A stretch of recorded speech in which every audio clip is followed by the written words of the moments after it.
Hello everybody, I wanted to do a short video here on a Harbor Freight tire changer. I've been asked by a few people what changes I've made to it or going to make to it. One of the changes is on the part that goes down on the tire to break down the bead.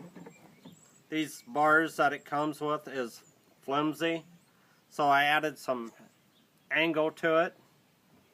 That way it's stiffening it up some. This here bottom part seems to be pretty good. I ain't had a problem with it bending. One issue I have noticed is on the bar here is kind of weak, which I'm probably going to redo this bar down through here. Because on the side of it, as you can see, the hose is starting to bend and eventually the pipe's going to end up ripping out on me and I'm going to have to redo it anyway. So I'm going to replace this here with a heavier piece of tubing. Another issue with them is this here part that goes down on the rim to hold the tire in place on here. It's just a really thin piece of tubing they took and welded these little ears on it.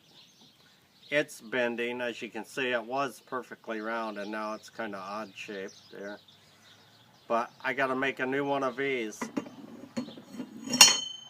Other than that, there's not any other changes I'm going to make to it.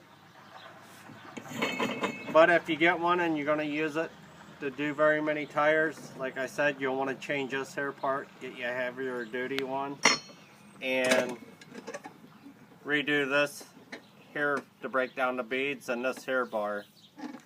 Other than that, it's a pretty good tire changer. So don't forget to comment, like my videos, and subscribe to my channel, and have a great week everybody. Bye.